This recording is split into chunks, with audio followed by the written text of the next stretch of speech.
They were the architects of a new style of progressive, edgy, melodic art rock. In the 80s, when everybody else was going techno, we were into King Crimson and Deep Purple. They were young, starry-eyed, and full of optimism. Our goal was to go directly to the top, but do it our way. The tandem of guitars Vince Palamara and vocalist Chris Lindstrom created catchy tapestries of haunting, enchanting sorrow, a yearning fueled by their troubled youths. I couldn't even get a seat on the bus, and neither one of us could get laid. However, just when they were at the peak of their early career, one tragic incident almost brought them to a premature end. And I remember him in a rage with his hands on my neck. And I thought to myself, you know what? This band's finished. Now, after over a decade apart, the men once known as Seance have a new moniker, Requiem. a new outlook, We're grounded in reality now. And I think we might just get to the top our way just yet. but the same abundant talent. This is Requiem, the story behind the music.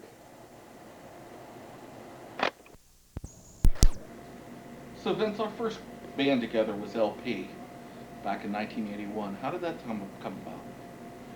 Well, let's see, in ninth grade, you and I had known each other, first of all, since first grade.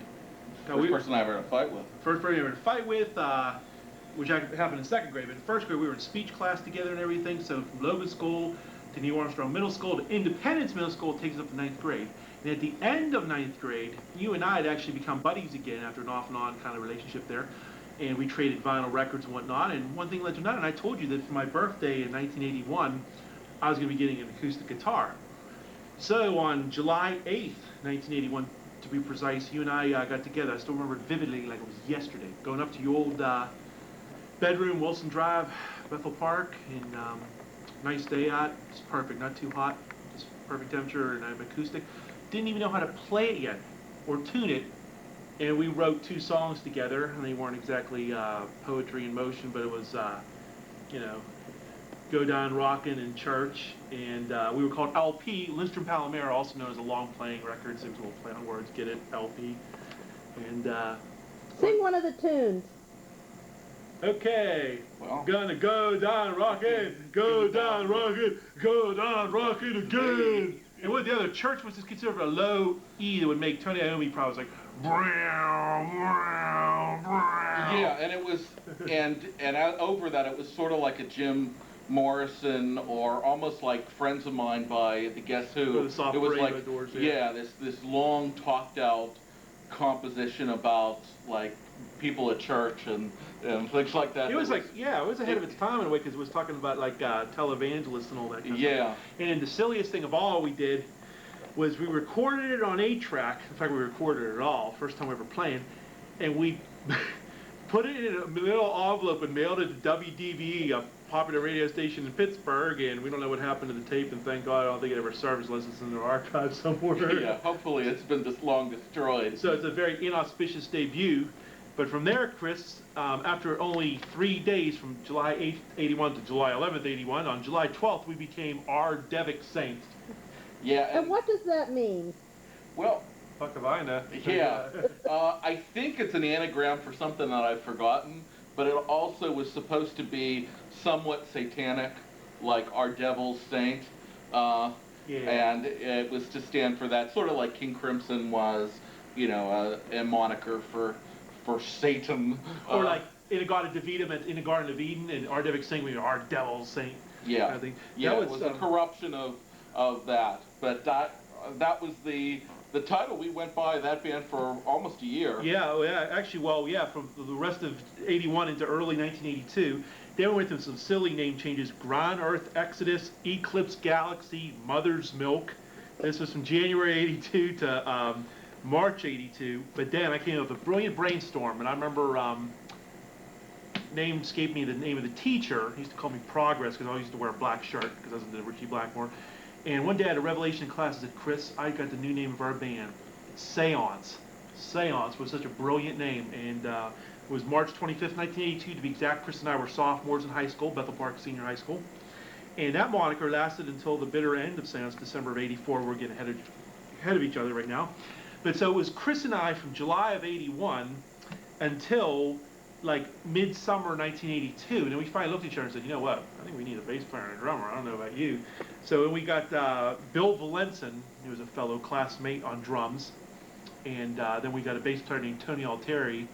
Here's a little Looney Tunes. But that was the first full lineup of the band, man. Bill Valenson, Tony Altieri. Yeah, and actually they both weren't too bad. They just didn't have the style of the band, and they weren't coming from the same direction as we were, musically and everything else. I remember Tony wanted us to play the theme from Fraggle Rock. Oh yeah, and he would play it on bass, and we would we'd listen to it, and he was really into punk rock, and which he later became a punkster. You know, yeah, and he was a bizarre guy. He had a good bass player though. Yeah, he had a hypnotherapist who would have him hypnotized, and he would masturbate in front of his hypnotherapist. Yeah.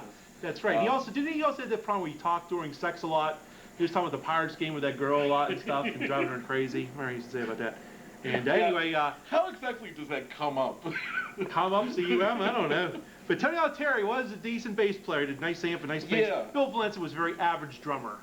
But that was our first lineup, and we actually did a lot of the songs that ended up on the first studio session. And then finally we looked at each other and said, you know what, we can do better than this. And what happened was in my junior year, starting our junior year of high school, in the late summer, early fall of '82, met sophomores at the time, Ned Whetstone and Brian Stanning. Ned Whetstone played bass.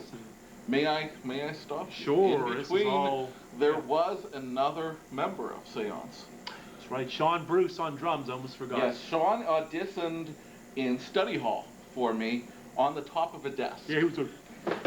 And he so impressed me, playing drums with his hands on the top of the on the top of the desk, that he became the new drummer for Seance. Yeah. However, as good as Sean was on the top of a desk, he sucked on a drum set. Yeah, his timing was off. It was this killer because he had nice fills, he had nice enthusiasm. He just couldn't keep time. And he was a great guy. But it just wasn't right. Just couldn't keep time. Whereas Bill Valenson wasn't flashy at all, but at least he could keep time. But then, yeah, you're right. I forgot that important part of history that we did have him for a session. And then what happened was I had a side band called Intensive Care. It was a little jam band with my two buddies from stage bands. I also played clarinet in high school marching band, and in stage band I played guitar. Well, Brian Stanley and Ned Whetstone were sophomores when I was a junior. Brian Stanley being a drummer and Ned being a bass player and saxophone player. So anyway, with the side band, I said to Chris, you know what?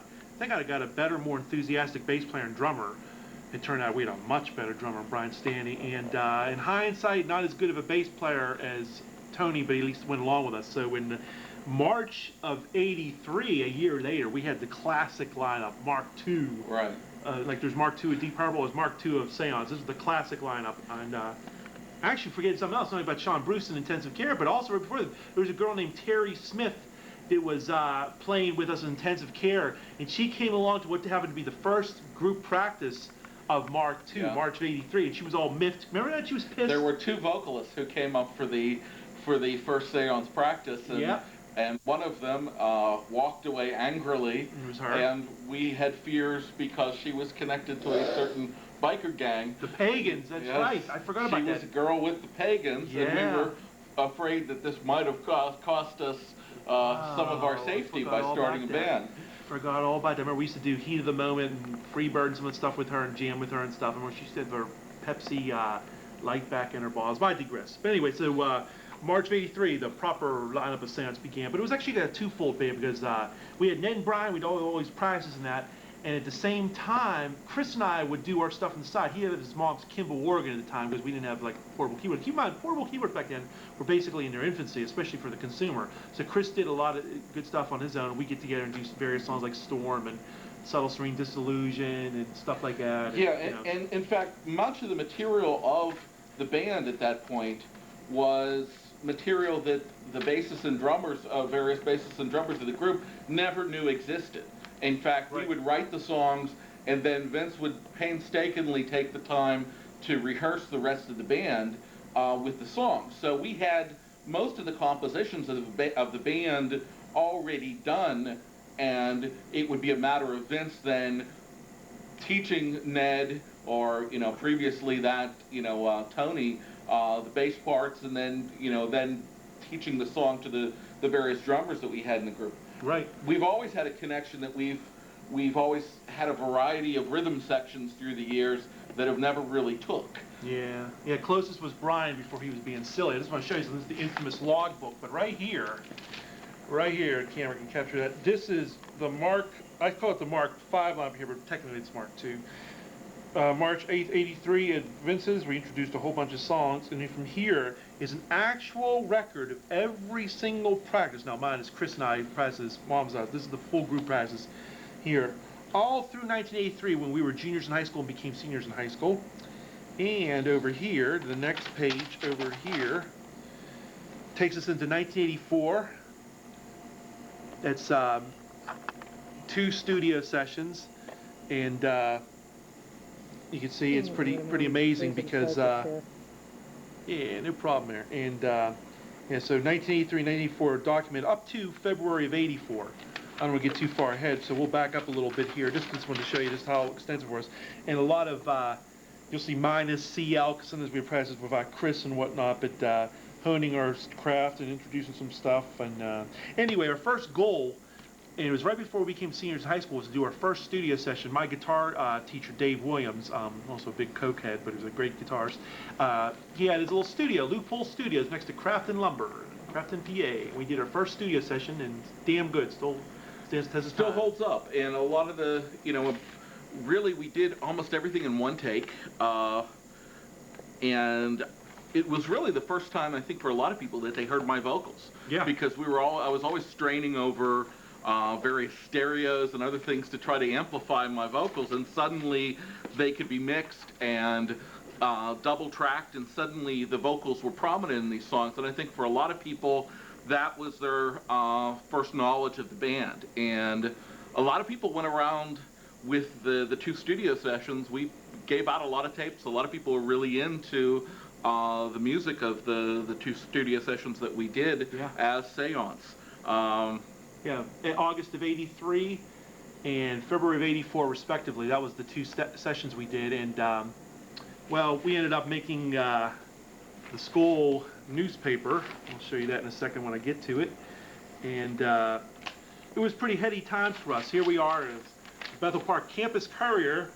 This is February of 1984, and in it, on the back, here we are. There's me, Chris Lindstrom, Ryan Stanley, Ed Whetstone, a friend of ours, Dan Swarnovic, did the article, and it really pissed some people off because we told the truth in it, basically. It said that our band is more talented than any band in the school. Our band will challenge any other band talent-wise. And the fact that Chris and I were exactly the most popular kids on the face of the earth, and that statement really cost us. It's like trash talk. It's like what Lee Flowers has said that Tampa Bay Bucks are paper champions. Well, that kind of came back to haunt us because we kicked ass in the Tellurama Trots. Tellurama being the school talent show, which to this day is shown on BPTV. And we didn't make it. We did original material, damn good. We didn't make it yet. People doing Quiet Ride, Come On Feel the Noise, and bad cover tunes made it into the township, but we didn't. Go figure. So that was the beginning of the disillusionment. Some little idiosyncrasies crept in like they always do. You know, little attitudes like I always used to make fun of Brian Stanley, the way he used to talk us to go, because he used to talk that way. And then Ned Whetstone was a real titmonger. He used to go with these ugly girls. That's okay, you can crack up. These ugly girls, the only redeeming feature was big tits. One girl looked like Incredible Hulk, she had green toes, and once Ned had the girls, his personality changed. Up to this point, we really liked Ned because he was sort of quiet. He played his parts. He was the perfect kind of bassist, the quiet one. That's usually the role of a bassist. Suddenly, Ned would start trying to star in the group. He would suddenly try to he'd be tuning up his bass in the middle of songs. He'd be gesturing because he'd always bring one of the creatures he was dating with him for the times. And then he would give us lectures about, you guys really have to tit fuck. That was his personality completely changed, and suddenly we'd have to stop songs because he was badly out of tune. He was. He was sharing tongues and germs and saliva. Yeah, with, it was this beast from the east, man. Yeah, Nasty, man. it was scary times. He got bad. So actually, in the second part of our senior year, to follow up on what Chris was saying, seance. We were getting better with 2 studio sessions. This campus courier, even though we didn't make the Telerama. Ironically, I played in Telerama, played in the stage band on guitar. So it was kind of like frustrating. Here I am on guitar, stage band. No, we're not gay. Chris is getting a little closer for the camera, by the way. Hi. I'm hetero. But anyway, yeah. So this kind of shit kind of crept up, and also you got to keep in mind something else too. Graduation was looming on the horizon for Chris and I. Ned and Brian were still juniors. They had a whole full year of school left, high school. So we're thinking, okay, we really wanted to make it music. I mean, literally make it. Record deal, the whole 9 yards. My Uncle Mario from New Jersey, was close friend and associate with Ahmet Erdogan, who is the president to this day of Atlantic Records. So we had a real in addition to the talent we had. And a whole bunch of bad things happened. My uncle, unfortunately, had progressive cancer. Whacked. Yeah, well, no, it's okay. Mario Palamara from Jersey. Yeah, got whacked. Yeah, he actually was he'd be on The Sopranos. Real good guy. He was a tough guy for the mob on the side, the unions and that. He passed away of cancer, and but just all this things started creep in the band. We wanted to do, we didn't all want to do cover material, but we were like, let's do cover material, let's compromise. This guy, I'm on there, Tony Miles, was in a reggae band called The Flow. Got us a PA system. Now, this is the beginning of the end. We're like, we're going to play out, we're going to do Crazy Train by Ozzy and Fly By Night and all these songs. We're going to do, we did do a couple of songs. We used to do Hey Joe and some good Hendrix. We used to do a lot of Hendrix kind of stuff, but, this was really trying to cover the songs of the day, which is never really what interested me, and I think it wasn't really what the band was originally supposed to be about. So that caused tension, and we were frustrated. We had this out, and there wasn't really any place for the band, and it really came to a head one day in one practice when we had an argument over that. And I'd say how the setup, Paul, Kevin. Sure. We were doing either Fly By Night or Crazy Train at the time, and Chris stopped in the middle of his vocal, and he sounded pretty good. He was kind of timid on him, but he sounded good, and he goes, "This is too much pressure, man." I go, "This is too much pressure, man." And he lunged for me and just grabbed. He didn't hurt me, but it just scared the hell. He grabbed me like this, just shut the fuck up, which he should have been, because I was a fucking asshole back then. I'm saying I'm too much better now, but I was a real fucking asshole back then. And I just said, "Fuck you, man, you're out of the band." I just shocked him. I shocked Ned and Brian, but especially him. He just stood there frozen for a minute. And I said, "Get the fuck out of here." And he went in my garage, and I thought he was gone. Turned out he wasn't gone. The garage door was still open outside, but the internal garage door was shut. So I opened up that door and said, "Get out of here." And the last memory I have is his dingo boots, his cowboy boots, with the garage door shutting. I remember Ned and Brian looking at me like, "What the fuck you just do?" So I go, "I don't care, we'll be instrumental band. Maybe we'll get Tony Miles' Flow band to sing for us. The guy gives a PA. Turned out we never got a vocalist again. But ironically, tragically, whatever you want to call it, we ended up playing out twice. We played at Mount Lebanon High School in front of the Cyclops building, which is now known as the Omega building. Made it on radio and TV. Somewhere I have the ads for it. Yeah, I want to show you this real quick here. Yes, here it is. We opened for Chef Brockett, by the way. Festival 84. Chef Brockett had a bit part in Silence of the Lambs, by the way. I don't know if you know, but he was one of the serial killers at the beginning, and I'm not joking either. Yeah, I did hear that. Yeah, and we did that and it made the radio. Rock music with Vince Palamara, also known as Seance. And here are some pictures right here. And there's Ned Whetstone. There's me on guitar. There's another one's up there too. And Bob and Harry Pfluger now, the replacements for Ned and Brian. Because what happened was, Brian left to join Fascist Rumors with Chris. We briefly had Bill Valenson in, never really as a full-time member, interim. And I was like, fuck it, let's just overhaul the band now. We got Bob and Harry Pfluger on, Bob was the keyboardist, and Harry, his little brother, was the drummer. Not a bad drummer, decent, not quite as good as Brian, pretty darn good.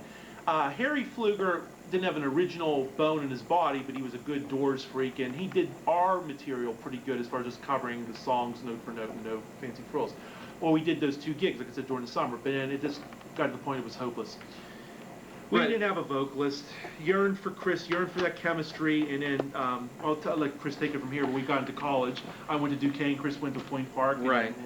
Right. And at the end of Seance, or the end of my involvement in Seance, shortly after, I got a call from Brian Stanley, who was the drummer for Seance, saying that he was no longer interested in being part of the band, and so I shortly after the breakup of Seance got a call from Brian Stanley, who decided he was no longer interested either in being part of Seance, and approached me about the idea of starting a band. During the years of Seance, the music was mostly written by Vince. In fact, all the songs that we did in the studio session, the music was written by Vince, lyrics were written by me, with the vocal melodies written by me. I had begun very much in the embryonic stages to start to write music, as well as lyrics, in the days of Seance. And there were about 2 or 3 songs that I had written. One of them was a song called Hope's Charred Remains, which is my very first song, which was sort of a funeral dirge. And the other one was called The Lore, which is sort of a medieval kind of march. So Brian came over. I still had the Kimball organ. I didn't have portable keyboards at the time. We had about 2 practices where I really played him a lot of my music. It really wasn't the kind of stuff that you could start a band around. And while there was a lot of interest in the beginning, it wasn't something we wanted to really pursue.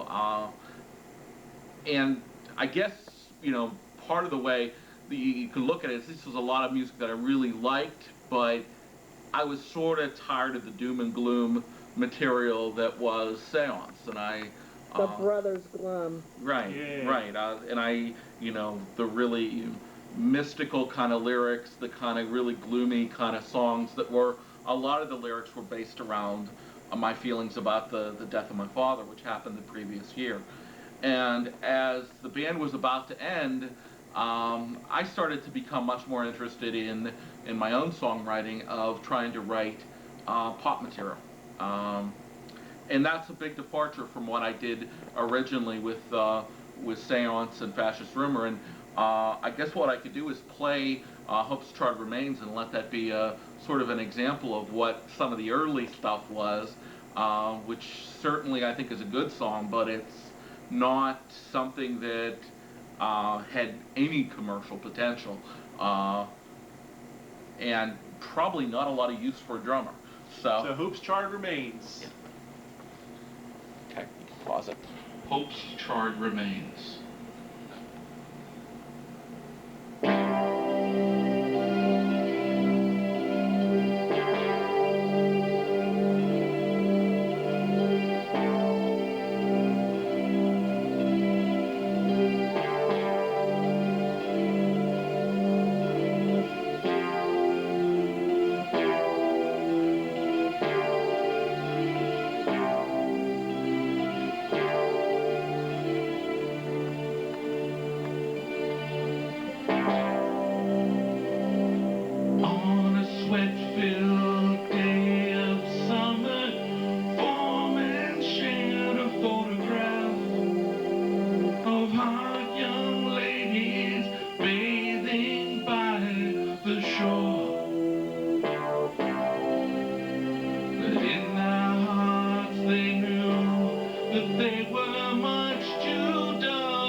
song.